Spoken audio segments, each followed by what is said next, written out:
अस्सलाम वालेकुम क्लास। आज हम स्टार्ट करेंगे अकाउंटिंग का क्वेश्चन नंबर 8। अगर हम इसकी रिक्वायरमेंट देखें, मेथड इसमें भी वही है, रिड्यूसिंग बैलेंस मेथड, लेकिन पहले वाले कॉन्सेप्ट से थोड़ा सा एडिशनल कॉन्सेप्ट इसमें है। हम क्वेश्चन को देखते हैं। क्वेश्चन है, a firm purchase a second hand truck for ₹50,000 on 1 January 2002 and spent ₹20,000 on its overhauling. Depreciation is written off 10% per annum on the reducing balance method. On 30th June 2005, the truck was sold for ₹30,000 being unsuitable. यानी आपने बनाना क्या है, आपने truck account बनाना है 2002 to 2005, assuming that accounts are closed every on 31st December every year. अगर question की हम requirement देखें, एक कंपनी है, फर्म है, उन्होंने सेकेंड हैंड ट्रक जो है 50,000 का परचेज़ किया 1 जनवरी 2002 को, और उसकी ओवरहॉलिंग पे भी जो है वो 20,000 पे कर रही है। रेट ऑफ डेप्रिसिएशन आपको गिवन है, मेथड है रिड्यूसिंग बैलेंस मेथड या डिमिनिशिंग बैलेंस मेथड। 30 जून को 2005 को, यानी 2002 में पहला ट्रक परचेज जब ये परचेज़ किया था, तो 30 जून 2005 को उन्होंने इसको 30,000 का अनसूटेबल होने की वजह से इसको सेल आउट कर दिया। आपने ट्रक अकाउंट बनाना है और 2002 से 5 तक, और ये एज्यूम करना है कि अकाउंट्स हर साल 31 दिसंबर को जो है वो क्लोज हो रहे हैं। अब इस क्वेश्चन में एक एडिशनल कॉन्सेप्ट है, क्या कि जो ट्रक परचेज़ किया गया था उसको सेल कर दिए। अब जब हम कोई भी चीज़ है, जब हम परचेज़ करते हैं, उसको जब हम सेल आउट करते हैं एस्टिमेटेड लाइफ के बाद, तो हम ये देखते हैं कि आया वो हमें प्रॉफिट दे के गई है या लॉस दे के गई है। तो हम इसमें भी ये देखेंगे कितनी कॉस्ट थी, हमें कैसे पता चलेगा, हम वर्किंग में जाके देखेंगे कितनी कॉस्ट थी, कितना जो है उसने डेप्रिसिएशन बिज़नेस में यूज़ की वजह से उसकी डिक्रीज़ हुई वैल्यू, और आया वो जो 30,000 में ये सेल आउट हुई है, ये हमें प्रॉफिट दे रही है या लॉस दे रही है, इसकी हम वर्किंग करेंगे। लेकिन क्योंकि 2005 में जाके करनी है, तो पहले सालों का आप एज इट इज़ बनाते रहेंगे। तो हम क्वेश्चन को स्टार्ट करते हैं। आपका क्वेश्चन स्टार्ट होगा है सबसे डेबिट, मैंने फॉर्मेट बना लिया debit and credit side. Debit side पे हम सबसे पहले जो है वो एसिड जब परचेज़ किया जाएगा, आपको मालूम है एंट्री पास होती है, एसिड अकाउंट डेबिट होता है और बैंक अकाउंट क्रेडिट हो जाता है। ओवरहॉलिंग भी इसी का एक्सपेंस है, इसी की कॉस्ट में शामिल है। तो टोटल कॉस्ट अब 70,000 से होगी, 50,000 से नहीं होगी। ठीक है, तो डेट होगी आपकी 1 जनवरी 2002। बैंक अकाउंट हम यहाँ पे टोटल लिख लेते हैं वैल्यू 70,000 से। आप लहदा से भी लिख लें तो भी हम पिछले क्वेश्चन में लहदा से लिखते रहे हैं। 50,000 प्लस 20,000। ओके, उसके बाद साल के दौरान यानी 1 जनवरी 2002 से लेके 31 दिसंबर 2002 तक कोई और ट्रांजैक्शन नहीं हुई इस अकाउंट से रिलेटेड, तो आप जाहिर है सिर्फ डेप्रिसिएशन ही हम चार्ज करेंगे। डेप्रिसिएशन चार्ज करेंगे हम 31 दिसंबर 2002 को। जब डेप्रिसिएशन चार्ज की जाती है तो आपकी एंट्री पास होती है डेप्रिसिएशन डेबिट और आपका एसिड क्रेडिट, क्योंकि डेप्रिसिएशन एक्सपेंस है, जब एक्सपेंस इंक्रीज़ होता है तो वो डेबिट होता है। दूसरी तरफ जब आपका एसिड डिक्रीज़ होगा तो वो क्रेडिट हो जाएगा। तो डेप्रिसिएशन टू एसिड था जब हम ट्रक, डेप्रिसिएशन टू ट्रक था जब हम ट्रक के अकाउंट में क्रेडिट साइड पे इसको पुट करेंगे, आप यहाँ पे लिखेंगे डेप्रिसिएशन।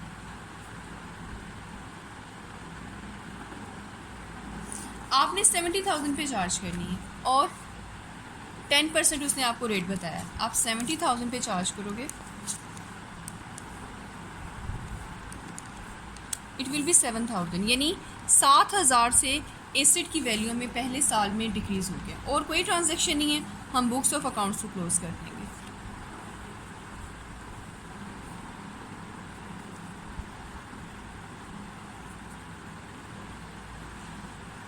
और हम अपना बैलेंस कैरी डाउन ट्रक का कैलकुलेट करेंगे 31 दिसंबर 2002 को ही बैलेंस कैरी डाउन। आप 70,000 में से 7,000 को माइनस कर दोगे तो हमारे पास पहले साल के आखिर में ट्रक जो है वो 63,000 से बैलेंस कैरी डाउन इसके अकाउंट में मौजूद है। बैलेंस कैरी डाउन पहला साल मुकम्मल हो गया। अब हम अगला साल स्टार्ट करेंगे। अगला साल स्टार्ट होगा दूसरा साल 1 जनवरी 2003 से। बैलेंस ड्रॉ डाउन के नाम से 63,000। 2003 में भी कोई इस दौरान पूरे साल में और कोई ट्रांजैक्शन नहीं हुई ट्रक से रिलेटेड, ना परचेज ना सेल नथिंग, सिर्फ डेप्रिसिएशन चार्ज करनी है। डेप्रिसिएशन चार्ज करते हो आप साल के एंड पे 31 दिसंबर 2003 को डेप्रिसिएशन।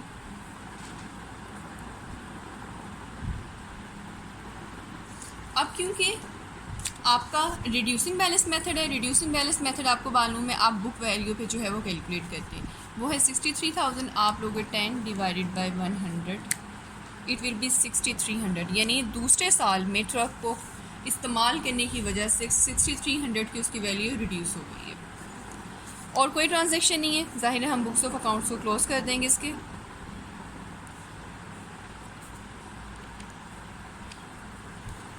$63,000।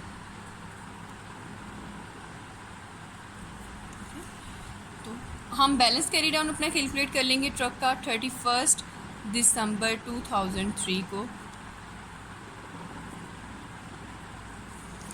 आप 63,000 में से 6300 डेप्रिसिएशन को माइनस करेंगे तो आपके पास 56,700 का बैलेंस जो है वो ट्रक में कैरी डाउन मौजूद होगा। अगला साल स्टार्ट होगा 1 जनवरी 2004 से।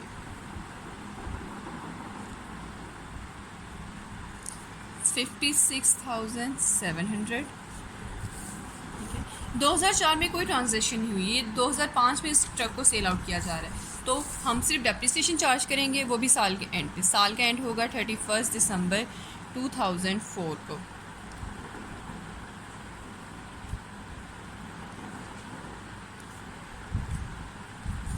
बुक वैल्यू पे डेप्रिसिएशन चार्ज करनी है 10%, इट विल बी 5,670। यानी तीसरे साल में ट्रक को जब पूरे साल इस्तेमाल किया तो 5,670 से उसकी वैल्यू रिड्यूस हो गई डेप्रिसिएशन के अगेंस्ट। हम बुक्स ऑफ अकाउंट्स को क्लोज कर देंगे।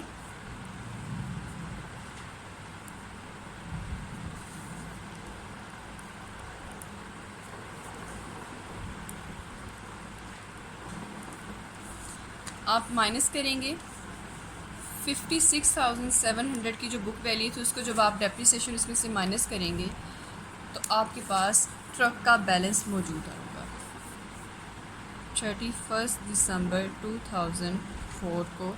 आपके पास जो बैलेंस मौजूद है वो है 51,030 रुपीज़। अब है आपका साल 2005।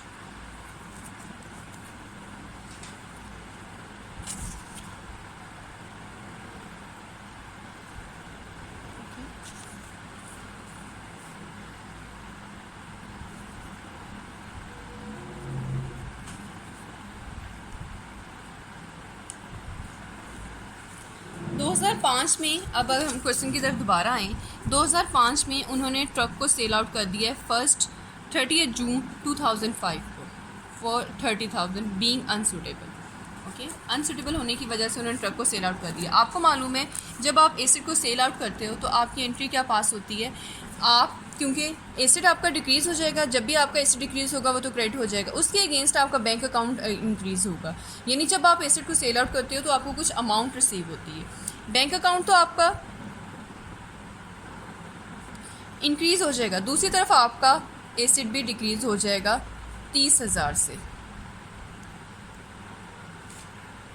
ओके, तो इस साल में यानी 2005 में 30 जून को आपका एसिड सेल आउट हुआ। जब आपने एसिड सेल आउट किया तो एसिड तो आपका क्रेडिट हो गया बैंक अकाउंट के अगेंस्ट। ठीक है, तो अब हमने ये देखना है कि इस साल में कितनी जो है वो डेप्रिसिएशन चार्ज हुई। ठीक है, हम देखेंगे ये जो एसिड 30,000 से सेल आउट हो रहा है क्या ये प्रॉफिट दे रहा है या लॉस दे रहा है। उसके लिए हम क्या करेंगे, हम वर्किंग करेंगे। उसमें आप वैल्यू ऑफ ट्रक लेंगे। वैल्यू ऑफ ट्रक था आपका 70,000। ओके, ₹70। आप इसमें से लेस करेंगे डेप्रिसिएशंस, क्यूमुलेटेड डेप्रिसिएशन, यानी आपने जितने साल जब से लेकर आपने अगर 2005 को आप सेल आउट कर रहे हैं तो 2002 में आपने परचेज़ किया था, 2, 3, 4 और 5 के मिड तक तो आपने इस्तेमाल किया है ना, वहाँ तक कि आप वैल्यूज़ लेंगे, डेप्रिसिएशंस की वैल्यू लेंगे और उसको माइनस करेंगे। ठीक है, तो उसके लिए देखें, पहले साल में आपकी डेप्रिसिएशन थी 7000, दूसरे साल में थी 6300, तीसरे साल में थी 5670 और यहाँ पे क्योंकि 30 जून को आपने सेल आउट किया है, आपने 6 माह तो इस्तेमाल किया है ना, हम 6 माह की डेप्रिसिएशन तो चार्ज करेंगे ना। ओके, तो अगर आपकी वैल्यू है 51,030 रुपीज़, उस पर अगर आप 10% लोगे, ये तो डेप्रिसिएशन आ गई, लेकिन क्योंकि 6 मंथ आपने यूज़ किया ना, आपने 30 जून को सेल आउट कर दिया, तो जनवरी से लेकर जून तक का जो ड्यूरेशन है 6 मंथ्स बन रहा है, January, February, March, April, May and June, 6 months, 6 divided by total month of the year, आपके पास वैल्यू आएगी 2550, 0.5 है तो हम राउंड ऑफ कर लेते हैं।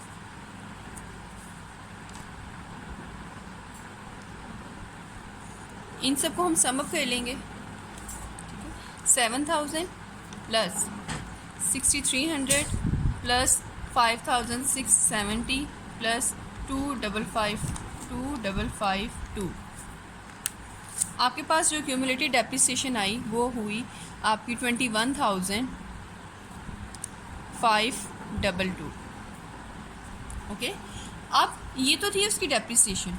अब आपने लेस किया इसमें से जो आपको सेल ऑफ एसेट पे मौजूद, सेल ऑफ ट्रक से आपको जो वैल्यू मौजूद थी। अब अगर आप यहाँ पे तक देखें ना, आपने 70,000 में से माइनस की एक्यूमुलेटेड डेप्रिसिएशन,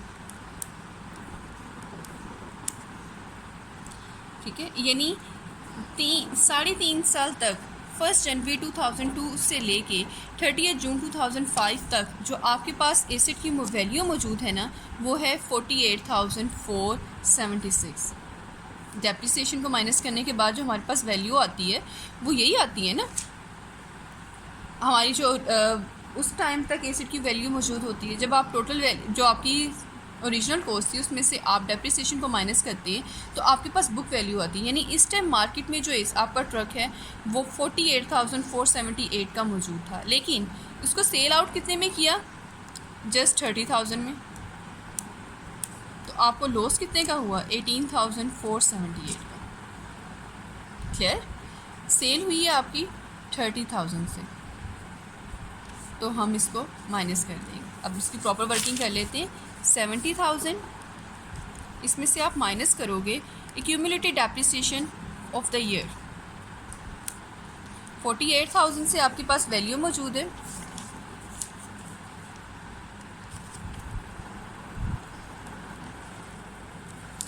ठीक है। आपने एसेट सेल आउट कितने में किया, सिर्फ 30,000 में।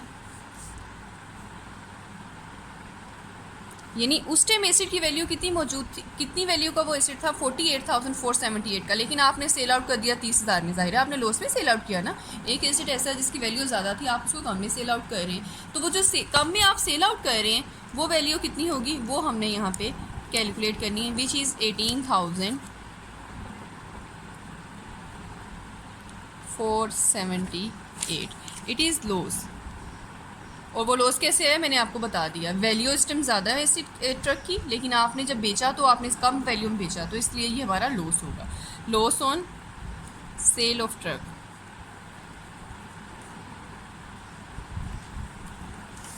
ठीक। अब अगर आप क्वेश्चन की वैल्यू में देखें ना, आंसर में देखें, तो हमारा आंसर टैली हो रहा है 18,478, ये लॉस है। और ये हो गई ट्रांजैक्शन आपकी। उसके बाद हम ये देखेंगे कि अब इसकी एंट्रीज हमने कैसे पास करनी है। जब लॉस होता है तो हम एंट्रीज पास करते हैं, प्रॉफिट हो या लॉस हो हम अपनी एंट्रीज को पास करते हैं।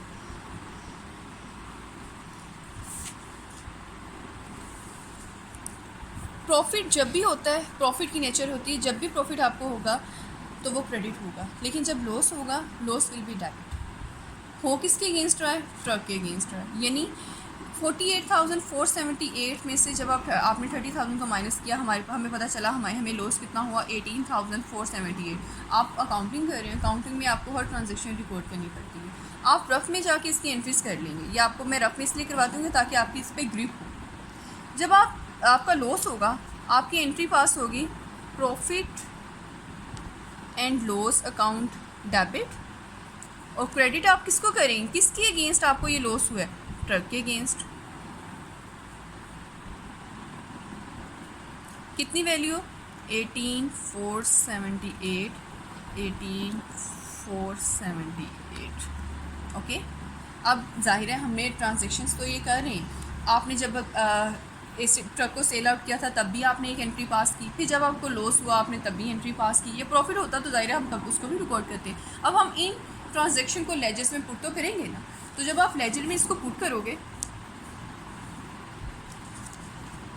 आपने 30 जून को एसिड को सेल किया था, 30 जून 2005 को सेल किया था। आपकी ट्रांजैक्शन ये हुई थी, ट्रक अकाउंट आपका क्रेडिट हो रहा था किसके अगेंस्ट? बैंक के अगेंस्ट।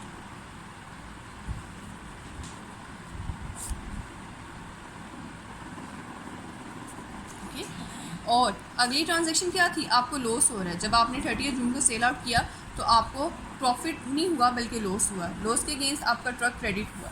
ये भी इसी डेट पे आएगा, 30 जून 2005।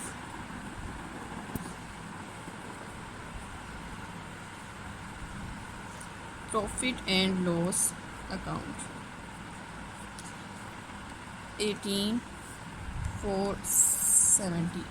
और उसके बाद आपने ज़ाहिर है इस साल जितनी 6 माह तक यूज़ करने पे आपने अपना एक्सपेंस तो डेप्रिसिएशन का चार्ज करना है। तो डेप्रिसिएशन आपको चार्ज हुई 6 माह में। पहले 6 माह तक आपने इसे को यूज़ किया तो वो डेप्रिसिएशन की वैल्यू कितनी होगी? वो भी इसी आपने यहीं पे डेप्रिसिएशन,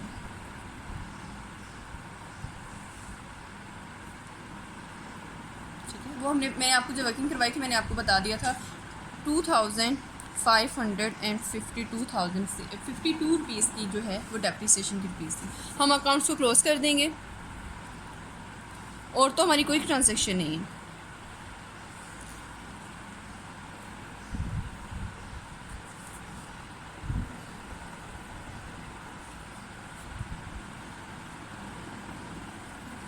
हम अपना बैलेंस कैरी डाउन कैलकुलेट करेंगे। 51,030 रुपीज़ में से जब आप माइनस करोगे 30,000 को और 18,478 को और डेप्रिसिएशन ऑफ द ईयर को, हमारे पास बैलेंस कोई नहीं है। ठीक है, हमें यहाँ इस क्वेश्चन में बैलेंस चाहिए भी नहीं। हम लोगों को यहाँ पे क्या चाहिए था? हमें जस्ट प्रॉफिट एंड लॉस चाहिए। क्लियर? तो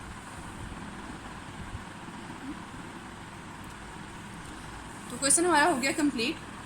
ये क्वेश्चन पहले वाले क्वेश्चन से चेंज था। मैं ज़रा आपको फिर से रिपीट कर देती हूँ क्योंकि न्यू मेथड था। एक दफ़ा आपको फिर से रिपीट कर दूँ। इसमें हमें देखना, ये इस क्वेश्चन में हमें बैलेंस नहीं चाहिए होता बल्कि इन जब जहाँ पे सेल एंड परचेज़ हो जाए, ठीक है, क्योंकि अगले साल के लिए तो एसेट हमारे पास मौजूद ही नहीं ना है। हमने तो उसको मिड ऑफ द ईयर में जाके सेल आउट कर दिया। बैलेंस तो हमारे पास तब आता ना जब अभी हमारा कंटिन्यू होता। जैसे पिछले क्वेश्चन में सेल परचेज़ नहीं हो रही थी, अभी स्टिल कंटिन्यू था, लेकिन वो आपसे पूछता था 2 साल के लिए, 4 साल के लिए, 5 साल के लिए आपने अकाउंट्स को मेंटेन करना है। तो यहाँ पे अब अगर आप देखें, मैं क्वेश्चन आपको रिपीट कर देती हूँ। पहले सालों तक तो सिंपल था। आपने जो है वो 70,000 का टोटल 20,000 को ओवरहॉलिंग की कॉस्ट पे करके और 50,000 की परचेज़ करके वैल्यू आपने डेप्रिसिएशन चार्ज की। मेथड था आपका रिड्यूसिंग बैलेंस मेथड। तो रिड्यूसिंग बैलेंस मेथड में आप बुक वैल्यू पे ही अपनी डेप्रिसिएशन को चार्ज करते हैं। 3 साल तक इस्तेमाल करने के बाद चौथे साल में जाके मिड में क्या हुआ कि उन्होंने अपने ट्रक को सेल आउट कर दिया 30,000 में। जब हमने 30,000 में इसको सेल आउट किया ना, फिर हमें देखना पड़ा कि हमें आया प्रॉफिट हुआ या लॉस हुआ। उसके लिए हमने वर्किंग की। वर्किंग में जाके हमने क्या किया? हमने वैल्यू ऑफ ट्रक कैलकुलेट किया।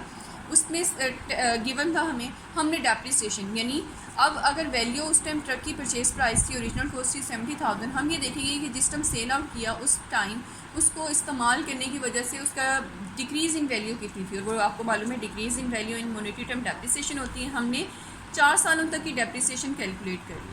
चौथे साल में क्योंकि मिड में जाके सेल आउट कर दिया था, तो हमने जो डेप्रिसिएशन कैलकुलेट करनी है 51,030 पे, वो हमने सिर्फ 6 मंथ्स की कैलकुलेट करनी है। वो जब वर्किंग की तो वो 2,552 होगा।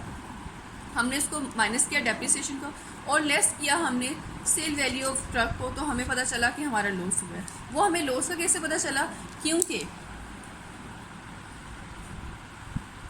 जब हमने ओरिजिनल कॉस्ट में से पिछले सालों की 3 सेल आउट करने टाइम तक डेप्रिसिएशन को माइनस किया, तो हमें पता चला कि हमारे उस टाइम एसेट की ट्रक की वैल्यू थी 48,478, लेकिन फर्म ने उसको 30,000 पे सेल कर दिया, यानी उसकी उस टाइम वैल्यू ज़्यादा थी, सेल प्राइस जिसमें सेल आउट किया वो वैल्यू कम थी, तो वो लॉस था। लॉस की हमने एंट्री वर्किंग में पास की, हमने ट्रक अकाउंट में उसको पुट किया। जब हमने पुट किया तो हमारा क्वेश्चन कंप्लीट हो गया।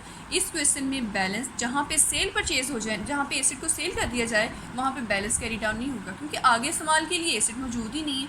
जब बैलेंस तो तब आएगा ना जब फर्दर अगले सालों के लिए एसेट मौजूद होगा। तो इसमें हमने बैलेंस जो है वो कैरी डाउन कैलकुलेट नहीं करना होता, हमने क्लोजिंग वैल्यू एसेट की कैलकुलेट नहीं करनी होती, बल्कि हमने ये देखना होता है हमें कितना सेल हुआ और कितना लॉस हुआ। ओके, क्वेश्चन हो गया आपका कंप्लीट। नया मेथड ज़रूर है और आई होप कि आप इसकी प्रैक्टिस करेंगे। प्रैक्टिस करने के बाद फिर जो कन्फ्यूजन होंगी वो आप मुझसे शेयर करेंगे। नेक्स्ट क्वेश्चन तक के लिए अल्लाह हाफ़िज़।